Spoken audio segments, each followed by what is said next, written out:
오늘 함께 나눌 말씀의 제목이 무엇인가요? 하염없이 기다리는 아버지. 우리가 한영원 대축제 때 누가복음 15장 말씀, 이 잃어버린 아들의 비유에서 함께 오늘 우리가 읽은 본문의 전반부를 살펴봤습니다. 전반부의 주인공은 누구였을까요? 작은 아들이 주인공이었다는 사실을 아마 잘 아시리라 생각해요. 근데 오늘 말씀 보니까 누가 주인공인 것 같습니까? 큰 아들이 주인공인 사실을 알 수 있습니다. 1막은 작은 아들이 주인공이었는데 오늘 우리가 살펴본 2막은 바로 큰 아들이라는 사실을 알 수 있죠. 근데 여러분, 예수님께서 말씀하신 이 잃어버린 아들의 비유는 사실은 잘못됐습니다. 사실은 잃어버린 아들이 아니라 잃어버린 두 아들의 비유가 맞습니다. 작은 아들도 아버지의 품을 떠나 아버지는 잃어버린 아들이었어요.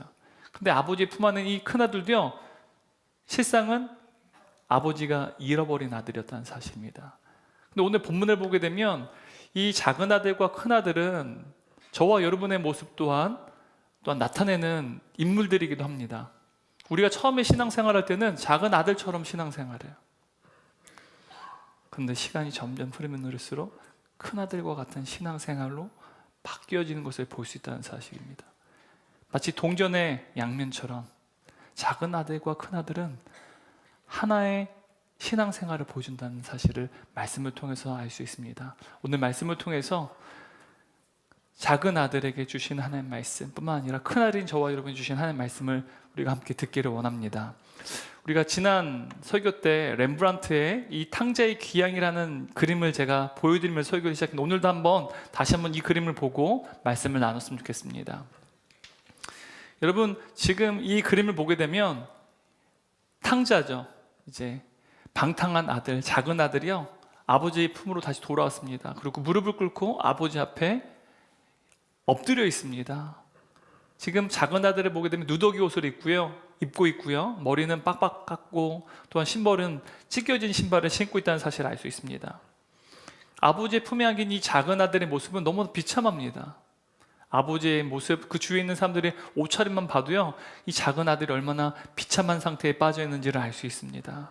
그리고 이 작은 아들을 두 팔로 품고 있는 이 아버지의 어깨는요, 붉은색 망토가 덮여져 있어요.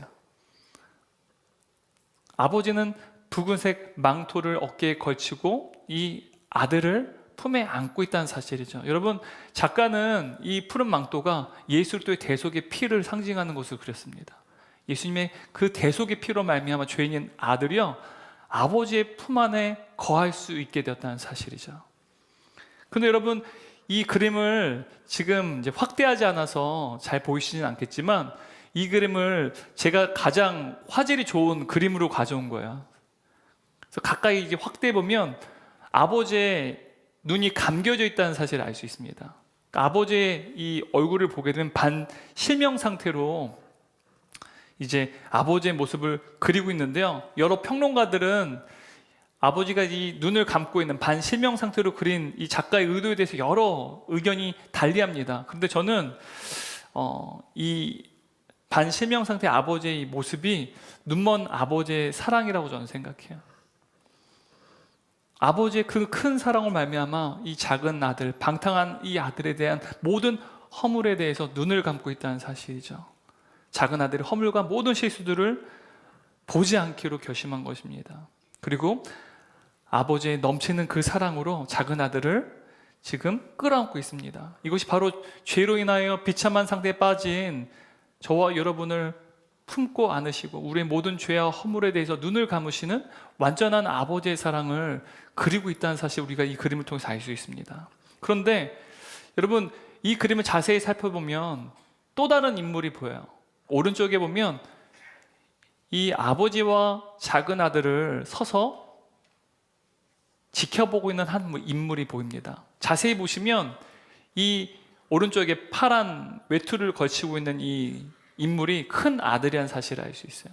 큰 아들이요, 얼굴이 아버지 얼굴이 꼭 닮았습니다.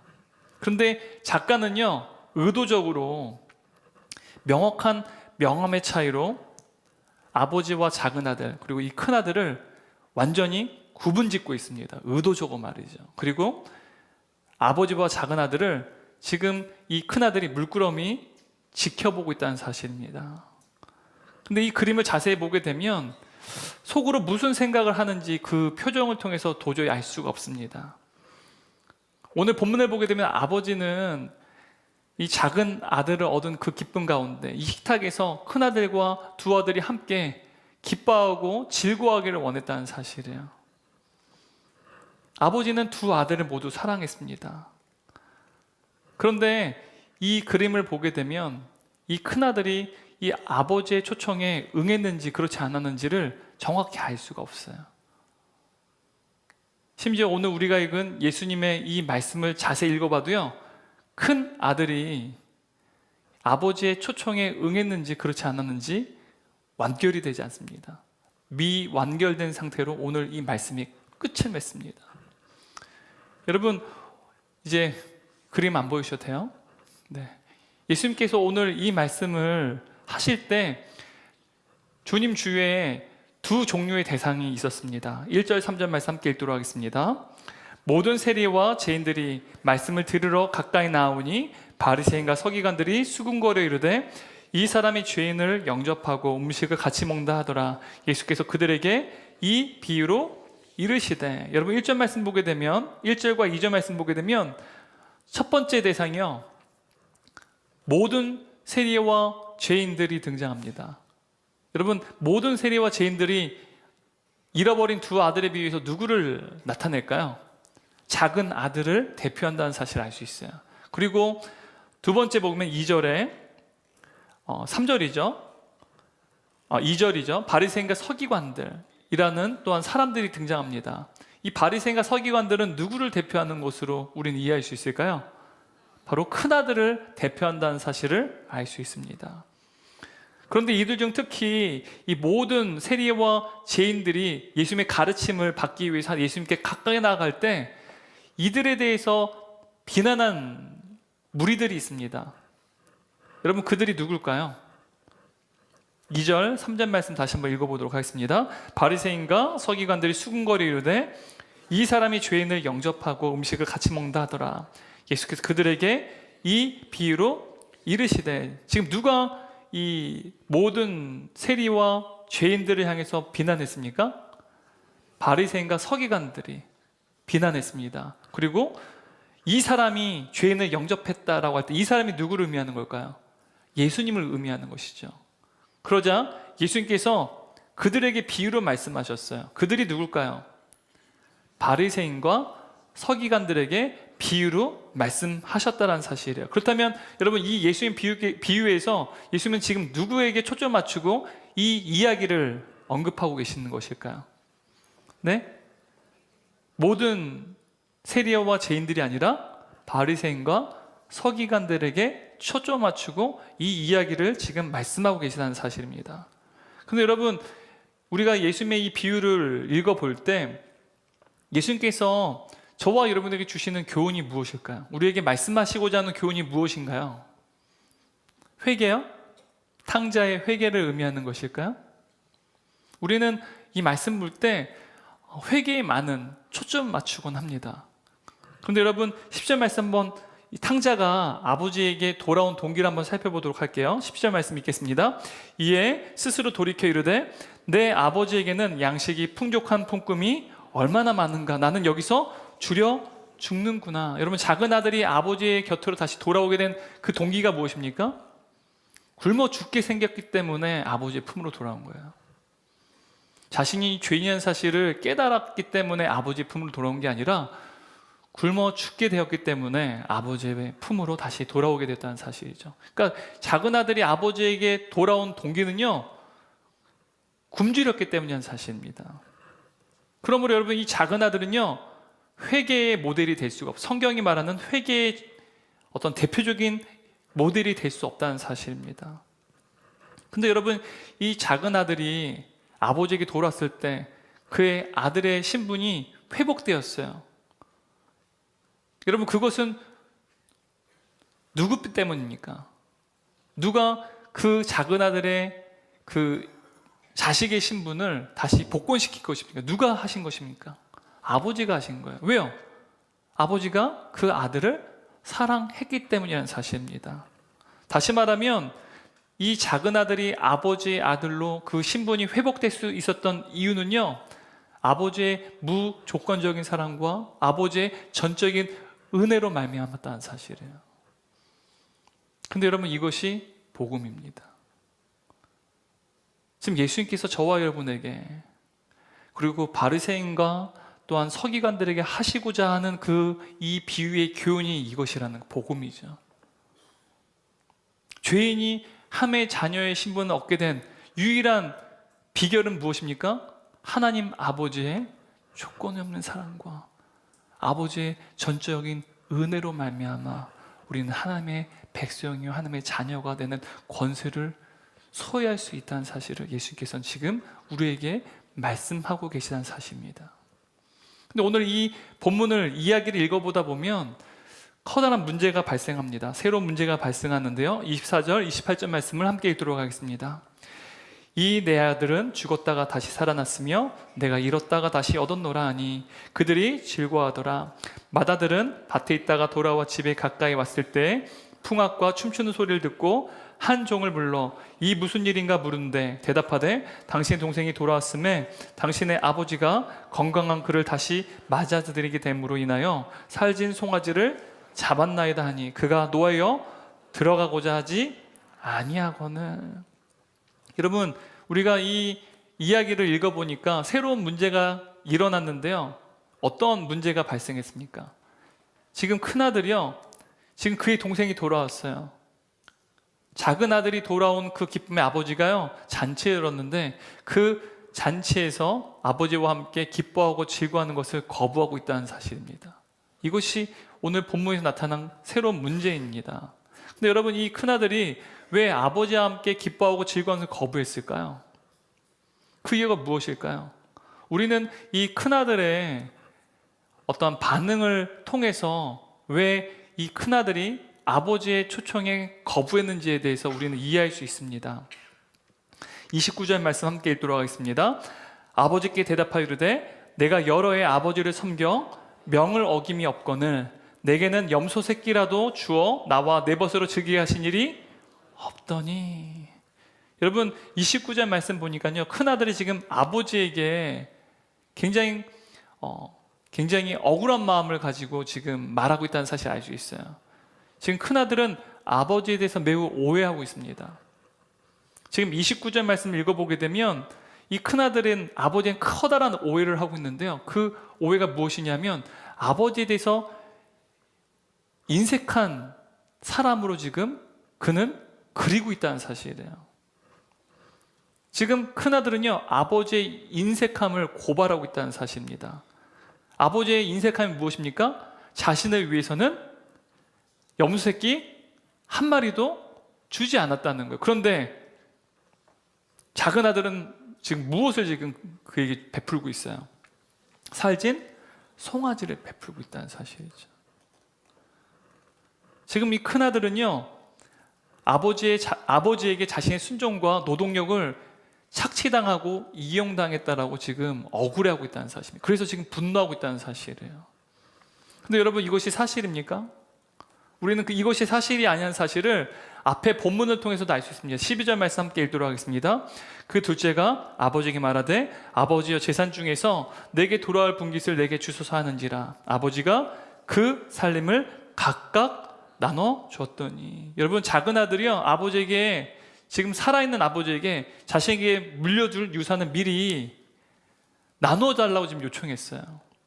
그러자 아버지는요, 작은 아들에게만 그 재산을 나눠줬습니까?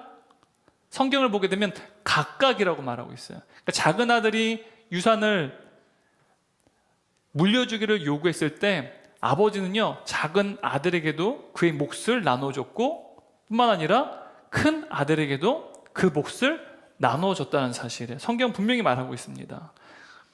그러니까 아버지는요, 큰 아들에게 아직 살아계시지만 그럼에도 불구하고 재산을 상속했다는 사실입니다.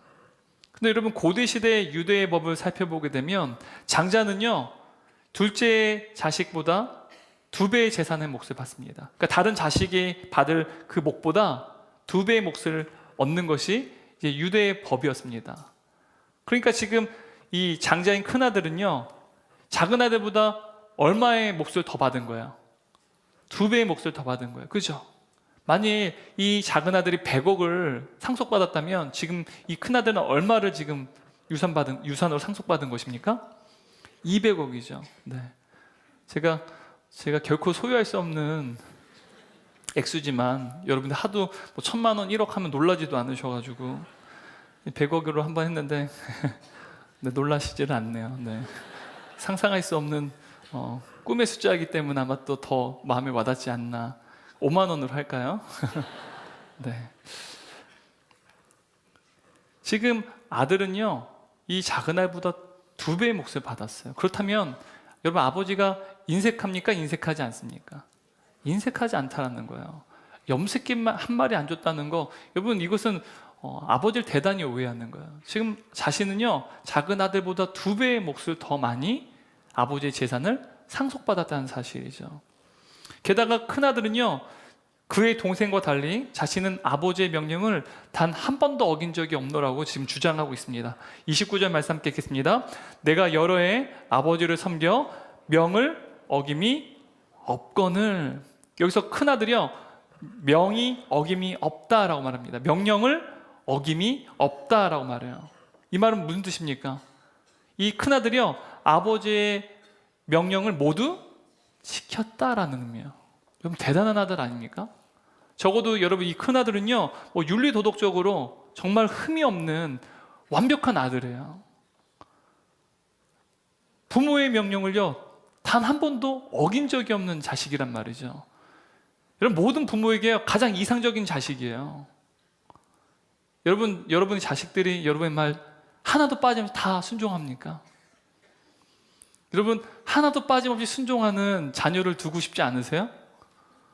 태어나자마자 울지 마라, 좀 자렴, 네. 혼자 좀 놀렴, 혼자 좀 놀렴. 공부해, 공부하고, 씻어, 씻고.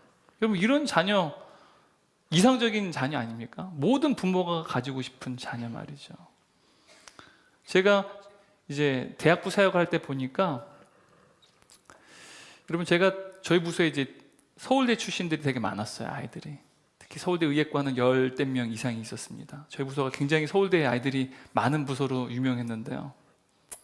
근데 제가 이 아이들을 자세히 살펴봤는데 특징이 있어요. 공통적인 요소가 있어요. 이 아이들이요, 굉장히 순종적입니다. 말을 되게 잘 들어요. 똑똑한데 말을 잘 들어요.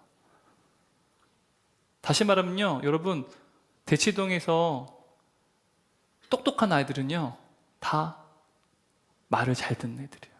누구의 말을요? 부모의 말을 잘 듣는 아이들. 부모의 말을 잘 듣지 않으면 공부를 할까요, 안 할까요?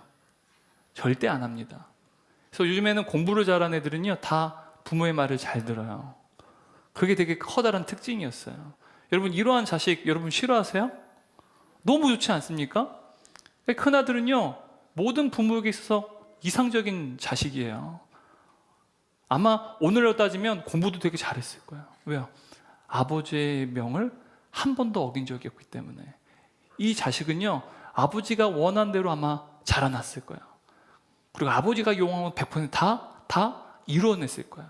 어마어마한 아들이죠.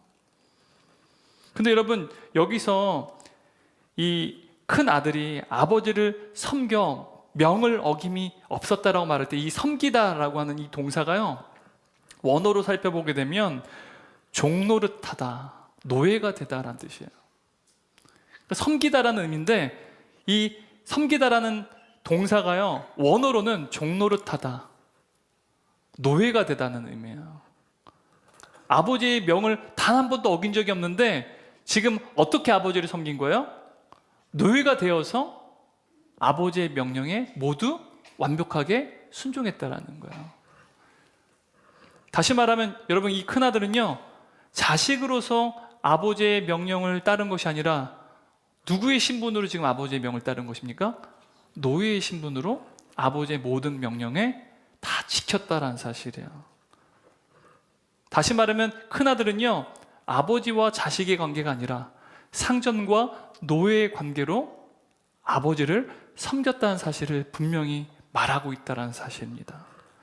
여러분, 만약 이 말을 이 아버지가 들었을 때 여러분, 아버지는 얼마나 기가 막힐까요? 여러분, 한번 상황을 바꿔 생각해 보세요. 여러분 자녀들이요, 여러분의 말을 다 잘 순종했어요. 근데 여러분의 자녀들이 부모와 자식 간의 관계가 아니라 상전과 노예의 관계로 여러분의 모든 말을 지키고 순종했다고 한다면 여러분 기가 막히지 않겠어요? 여러분, 큰아들은요, 그와 아버지의 관계를요, 아버지와 자식의 관계가 아니라 마치 자신을 노예인 양 생각하고 있었다는 사실입니다. 큰아들이 지금까지 아버지를 지극히 섬겼던 그 동기는요, 사랑이 아니었어요. 그것은 단지 펌싹스를 얻는 것일 뿐이었다는 사실이에요. 노예가 자신의 상전을 섬김으로 통해서, 종이 자신의 상전을 섬김을 통해서 펌싹을 얻듯이 이 큰아들은요, 아버지에 대한 사랑이 아닌 펌싹스를 얻기 위한 목적으로 아버지를 지극히 섬겼다는 사실이에요. 여러분, 이러한 큰아들의 논리대로 우리가 살펴보게 된다면 지금 이 큰아들은 아버지에게 염소새끼 한 마리 나에게 베풀지 않았다고 지금 아버지에게 원망하고 있습니다. 그러니까 염소새끼 한 마리 주지 않은 이 아버지는요, 이 큰아들의 정당한 품삯을 어떻게 보면 착취한 부도덕한 상전인 거예요. 그리고 아버지는요, 심지어 그에게 품삯을 지불하지 않은 채 지금 빚을 진 셈이라는 사실이에요. 아버지는 정당한 품삯을 지불하지 않은 부도덕한 상전이요, 자신에게 작은 염소 새끼도 자신에게 베풀지 않았기 때문에 아버지는 어떻게 하고 있는 거예요? 자신에게요, 빚을 지고 있다는 사실입니다. 게다가 지금 이 큰아들은요, 아버지에게 아버지가 명령한 것을 모든 것을 지켰습니다라는 이 말을 통해서요, 그가 얼마나 아버지에게 모든 아버지가 그에게 명한 이 명령들을 다 순종한 것에서 얼마나 그가 자신의 큰 의로 여기는지를 또한 우리는 느낄 수 있다는 사실이에요. 아버지의 명한 모든 것들을 다 지켜 행했습니다라는 이 말은요, 이 큰아들에게 있어서 가장 큰 그의 의였던 사실입니다. 근데 여러분, 이 큰아들이 이 비유 속에서 누구를 대표한다고 우리가 앞에 살펴봤습니까? 바리새인과 서기관들을 대표한다라는 사실을 우리가 알았어요. 다시 말하면 지금 아버지가 명한 모든 것을 다 지켜 행한 것에 대해서 이 큰아들은 자신의 가장 큰 의로 여기고 있는데, 다시 말하면 바리새인과 서기관들의 태도를 의미하는 것이죠. 그들이 무엇을 가장 의롭게 여기는지, 무엇을 가장 자신의 자랑으로 여기는지에 대해서 예수님께서는 이 큰 아들을 통해서 말씀하고 계시다는 사실입니다. 다시 말하면 바리새인과 서기관들은 하나님의 자녀의 신분으로 하나님을 사랑하고 섬긴 것이 아닙니다. 그들에게 하나님은 단지 인색한 상전이었을 뿐이고, 그들은 비참한 노예로서 하나님을 섬겼다는 사실입니다. 사랑 없이 수고한 거예요.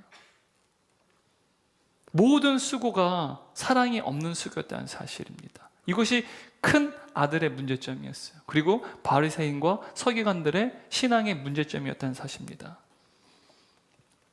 그 결과 이 큰아들이요, 염소 새끼 한 마리 자신에게 베풀지 않은 그 아버지가 창기와 함께 아버지가 주신 그 모든 재산을 다 낭비해버린 그 작은 아들, 그의 동생이 돌아왔을 때 아버지가 그에게 살진 송아지를 베푸는 이 모습이요, 큰아들은 도저히 이해할 수도 없고 용납할 수도 없었다는 사실입니다. 근데 여기에 이 큰아들이 생각하는 잘못된 구원관이 있다는 사실입니다.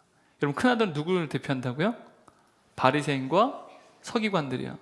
그러니까 바리새인과 서기관들이 생각하는 잘못된 구원관이 여기에서 나타나 보여진다는 사실입니다. 신학자인 존 거스트너라고 하는 학자는요, 바리새인과 서기관들의 잘못된 구원관에 대해서 이렇게 말합니다. 바리새인과 하나님 사이를 가로막고 있는 주된 장벽은 그들의 죄가 아니라 그들의 선행이었다. 바리새인과 서기관들이요, 하나님과의 그 관계가 가로막혀 있어요. 사실 자녀의 신분인데 노예의 신분으로 여기고 있어요. 죄가 아니라 그들의 선행 때문에요, 그들은 하나님께 나아가지 못하고 있었던 사실입니다. 아이러니하게도요, 맏아들이 아버지의 이 잔치에 들어가지 않았던 그 이유는요, 다름 아닌 아버지의 명령에 단 한 번도 어긴 적이 없는 그의 선행 때문이었다는 사실이에요. 그의 수고 때문이었다는 사실이에요. 그의 노력 때문이었다는 사실입니다. 여러분, 바리새인과 서기관들은요, 그들은 구원에 대해서 그들의 선행을 통해서 이룰 수 있고, 그들의 구원은 그들의 노력을 통해서 이룰 수 있노라고 생각했다는 사실이에요. 그들이 구원을 얻는 일을요, 그들의 선행과 그들의 노력을 통해서 이룰 수 있노라고 여겼다는 사실입니다. 이것이 소위 바리새인과 서기관들의 구원관이었다는 사실이에요. 이들은 구원을 마치 일을 한 대가로 갚는 품삯으로 여겼다는 사실입니다. 율법에 철저히 순종해서 얻게 된 품삯, 정당한 대가가 바로 구원이라고 여겼다는 사실입니다. 특히 이 과거의 바리새인이기 때문에 이 바리새인의 구원관이 너무 잘 알았던 사도 바울이요, 바리새인과 서기관들의 잘못된 구원관에 대해서 이렇게 고백합니다. 로마 4장 4절 6절 말씀인데 함께 읽겠습니다. 일하는 자에게는 그 삭시 은혜로 여기지지 아니하고 보수로 여겨지거니와 이를 아니할지라도 경건하지 아니한 자를 의롭다 하시는 이를 믿는 자에게는 그의 믿음을 의로 여기시나니, 일하는 것 없이 하나님께 의로 여기심을 받는 사람의 복에 대하여 다윗이 말한 바. 여러분, 일한 자들, 이 일한 자들 누굴까요? 바리새인을 의미하는 거예요. 일한 자들은요, 그 삭시 은혜로 여기지 않고 무엇으로 여기진대요? 보수로 여기진대요. 하지만 일하지 아니하는 자들을 하나님께서 의롭다 여기세요. 근데 그것이 일하지 아니한 자, 경건치 않은 그 자들에게 복이라는 거예요. 이게 은혜라는 사실입니다. 근데 여러분, 이러한 바리새인과 마찬가지로 오늘날 수많은 세상 사람들은요, 스스로 자신의 인생의 주인이 되려고 합니다. 스스로 인생의 구원자가 되기를 원해. 아니, 스스로 구원을 이루기 노력합니다. 여러분, 많은 사람들이 생각하는 구원이 무엇일까요? 구원은 곧 성공이에요. 내가 성공하기를 원한다는 말은요, 내가 구원받기를, 아니, 내가 구원을 이루기를 원한다는 뜻입니다. 누군가에게는 성공이요, 사회적 지위가 높아지는 것일 거예요. 또 누군가에게는 성공이요, 경제력을 얻는 거예요. 더 많은 재물을 얻는 것일 수 있습니다.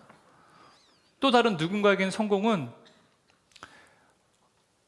미래의 안정을 얻는 것일 수도 있어요. 불안정한 내 삶 가운데 안정적인 삶을 누리는 것, 이것이 성공일 수 있어요. 또 누군가에게는 성공은 내 삶이 너무 불행했기 때문에 행복한 삶을 사는 것이 또한 성공일 수 있다는 사실이죠. 오늘 수많은 사람 각자의 그 성공을 이루기 위해서 자기 개발한다는 거예요. 불행한 삶을 행복한 삶으로, 그리고 가난한 삶을 부유한 삶으로, 그리고 불안정한 삶을 안정적인 삶으로 바꾸기 위해서 끊임없이 우리가 자기 개발을 한다는 사실입니다. 근데 여러분, 자기 개발을 끊임없이 하는 그 이유가 무엇입니까? 성공을 이루기 위해서라는 거예요. 근데 성공이 곧 뭐라고요? 구원이라는 사실이죠. 많은 사람들이 자신의 삶을 구원하기 위해서 수고하고 노력하며 살아간다는 사실입니다. 그리고 많은 사람들이 자신이 수고하고 노력하면 성공할 수 있다, 구원을 이룰 수 있다라고 생각한다는 것이죠. 여러분, 이것이 바로 구원을 노예처럼 일한 대가로 품삯을 받은 것으로 여겼던 바리새인과 서기관들의 구원관과 같다라는 거예요.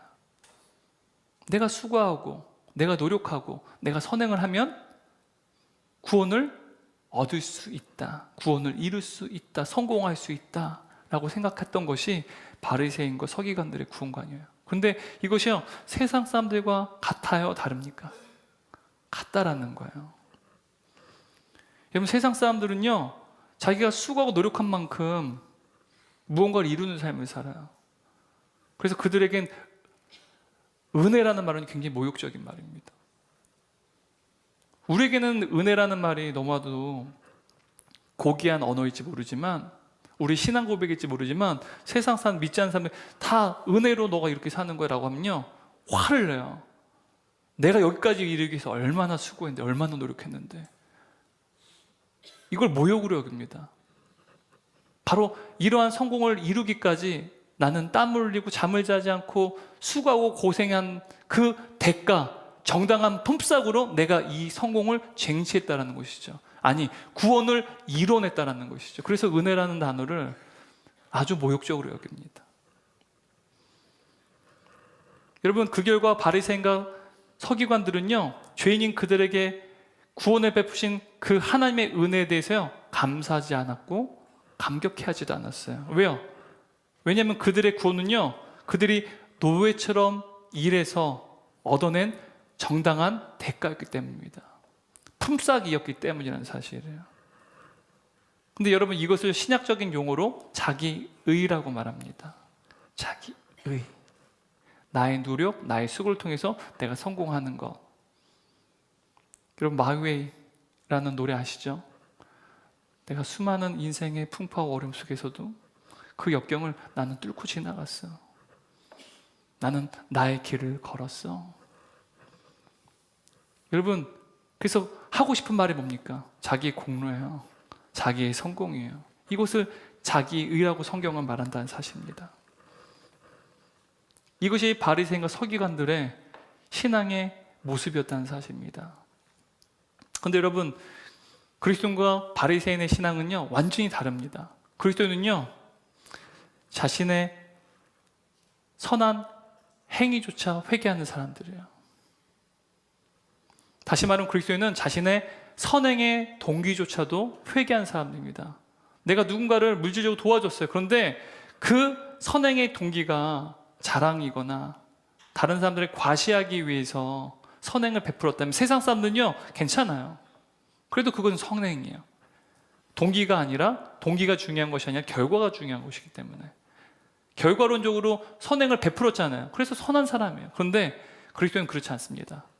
그 선행의 동기가 하나님 앞에 의롭지 않다고 한다면, 하나님 보시기에 합당치 아니하다면 그 선행의 동기 또한 회개하는 사람들이 바로 그리스도인이라는 사실이에요. 바리새인은 단지 자신의 범한 죄만을 회개합니다. 하지만 그리스도인은요, 자신의 의의 뿌리조차 회개하는 자들입니다. 더욱이 여러분, 그리스도는요, 스스로 자신의 인생의 주인이 되려 했던 것조차도 회개하는 자들이에요. 그리스도인은 궁극적인 소망과 그 신뢰를요, 하나님이 아닌 다른 것, 나의 능력, 어떠한 더 힘이 센 다른 사람, 혹은 사회적 지위, 어떠한 재물을 통해서 하나님이 아닌 그것들을 더 의지했던 것조차도 회개하는 자들이 바로 그리스도인이라는 사실. 그러므로 그리스도인의 신앙과 바리새인 신앙은요, 근본적으로 본질적으로 다르다는 사실입니다. 근데 정작 우리가 신앙생활할 때 우리의 또한 신앙생활에 문제점이 있습니다. 그것은 우리가 처음에는 작은 아들과 같이 신앙생활을 시작해요. 나는 하나님 앞에 죄인입니다. 나는 도저히 하나님 아버지의 자녀가 되는 신분을 다시 가질 수가 없는 죄인입니다. 그런데 점차 신앙생활 할수록 우리는 누구를 닮아가는 걸까요? 큰 아들을 닮아가는 모습을 발견하고 한다는 사실이죠. 여러분, 저와 여러분의 신앙의 상태는 어떻습니까? 우리가 제자훈련도 받아요. 순장으로 사역을 감당합니다. 여러 헌신 자리에 서요. 동역자로서 함께 울고 또한 웃는 그 귀한 사역들을 감당합니다. 그런데 우리가 헌신하면 헌신할수록 우리의 신앙의 상태가 혹시 큰 아들과 같은 상태로 점점 변해져 가고만 있지 않습니까? 교회에서 기도도 많이 합니다. 헌금도 열심히 합니다. 또 사역의 자리에도 빠지지 아니합니다. 또한 오랜 신앙의 연륜도 가지고 있습니다. 그런데 점점 우리가 그 신앙의 상태가 큰아들을 닮아가고 있진 않느냐는 거예요. 여러분, 지금은 고인이시지만 뉴욕에서 리디머 교회라고 하는 구원자 교회를 개척하고 뉴욕의 수많은 무신론자들의 복음을 전한 팀 켈러라고 하는 목사님이 계십니다. 그분에게 누군가 이렇게 질문했어요. 당신의 교회는 어떤 성도들이 많습니까? 3분의 1은 작은 아들과 같은 성도들입니다. 또 3분의 1은 큰 아들과 같은 성도들입니다. 제 나머지 하나는 갑자기 기억이 안 나요. 근데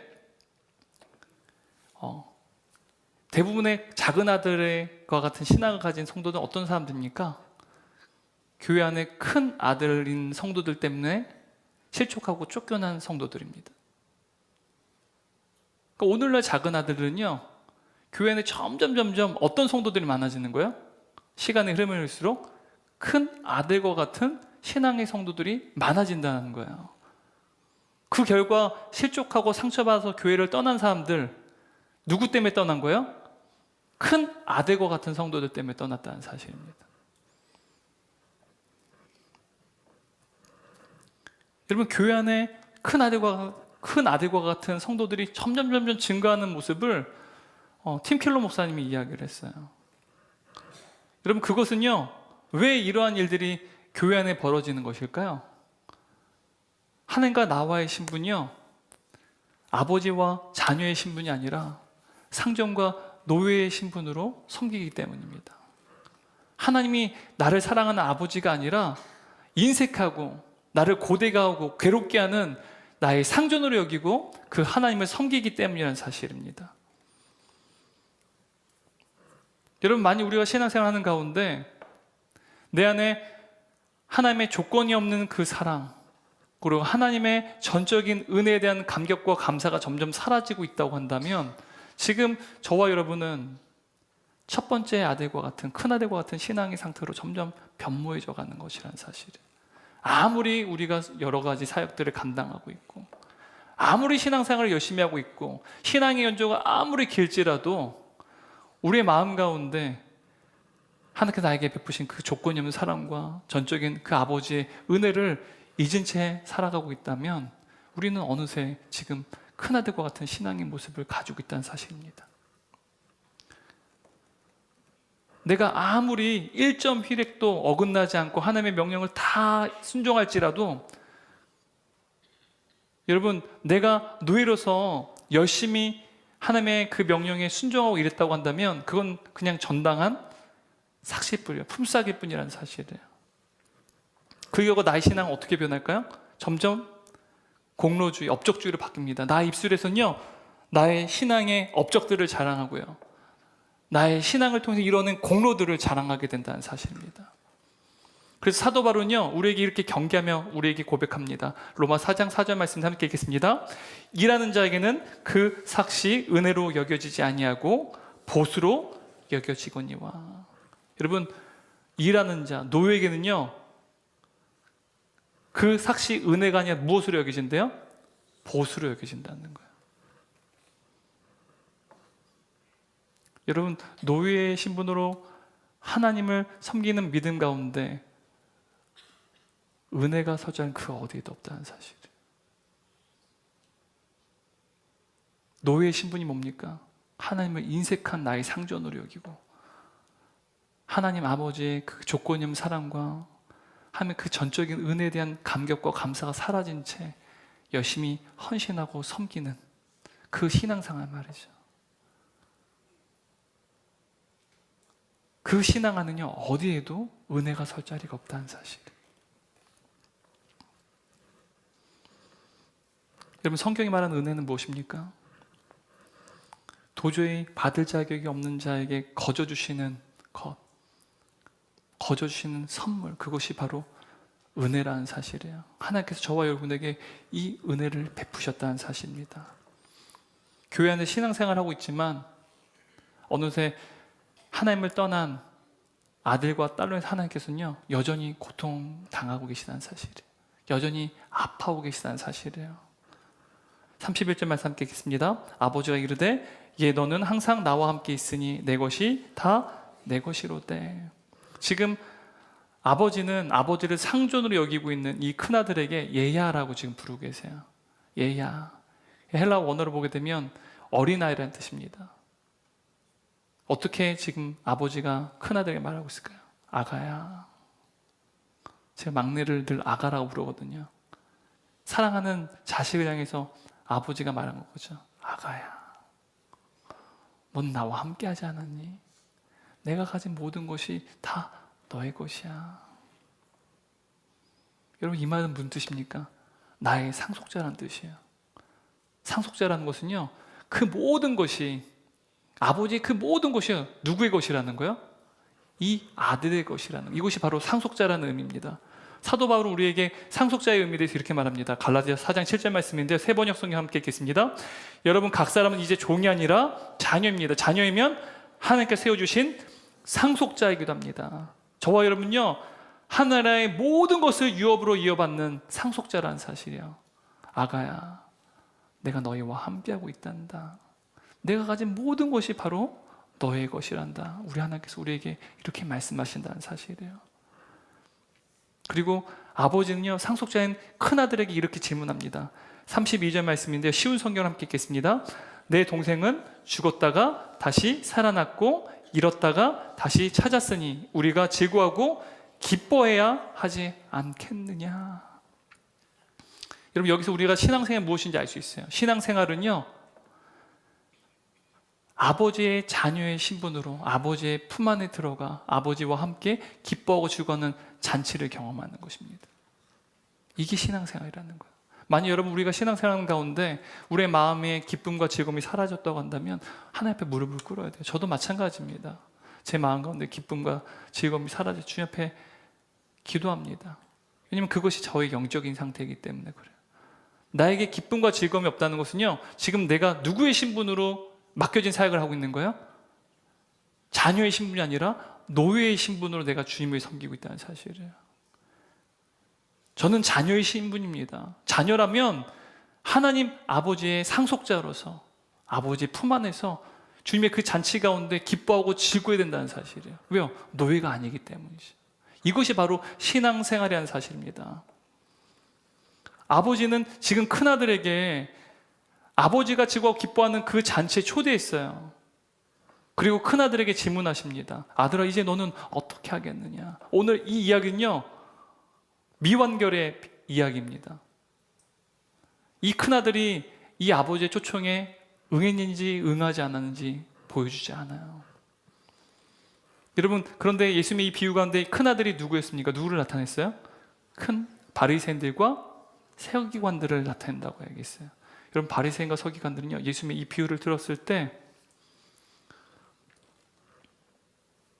아버지와 자녀의 신분이 아닌 끝까지, 죽을 때까지 상전과 노예의 신분으로 섬겼어요. 결론입니다. 아버지는 아버지의 품을 떠난 작은 그 아들을 위해서 살진 송아지를 잡았습니다. 20절 하반절 보게 되면 살진 송아지를 잡았다라고 기록하고 있어요. 여러분, 우리는요, 영원한 형벌을 받을 수밖에 없는 죄인이었습니다. 태어난 순간부터 죽음 이후에 영원한 죽음이 기다리고 있기 때문에 우리 운명은 너무 비극적이고 또한 비극적인 운명을 살아가야 될 운명이었다는 사실입니다.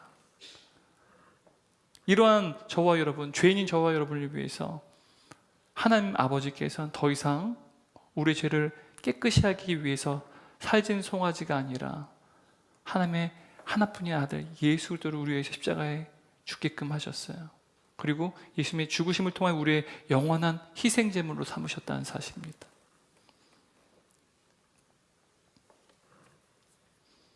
이를 통해서 우리가 이제는 죄의 노예의 신분이 아니라 하나님의 자녀의 신분이 되는 놀라운 은총을 누리게 되었다는 사실입니다.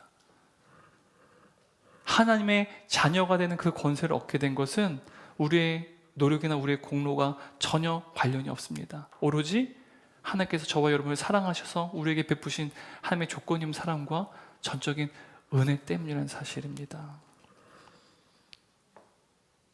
그러나 여러분, 우리가 신앙생활하고 있는데 이 신앙생활 가운데 여전히 이 큰아들과 같이 하나님을 떠난 아들과 딸들이 존재한다는 사실이에요. 그래서 하나님께서는 아파하고 괴로워하신다는 사실입니다. 이 이야기를 들은 바리새인과 서기관들은 끝내 아버지와 자녀의 신분이 아니라 상전과 노예의 신분으로 살고 말았어요. 지금 이 시간 여러분, 저와 여러분에게 예수님께서 이렇게 질문하세요. 오늘 이야기를 다 들은 저와 여러분에게 예수께서 질문하십니다. 너는 자녀의 신분으로 살겠느냐? 아니면 너는 노예의 신분으로 신앙생활을 하겠느냐? 너는 모든 것이 하나님의 은혜에 대한 감사와 감격으로 신앙생활을 하겠느냐? 아니면 너는 모든 것이 나의 정당한 품삯이자 나의 공로여 자기로 여기는 교만한 신앙생활을 하겠느냐? 자, 이제 너는 어떻게 신앙생활을 하겠느냐? 오늘 이야기는요, 결말이 없습니다. 여러분, 어떻게 신앙생활 하시겠습니까? 주님은 저와 여러분에게 질문하세요. 우리 다 함께 자리에 일어나겠습니다.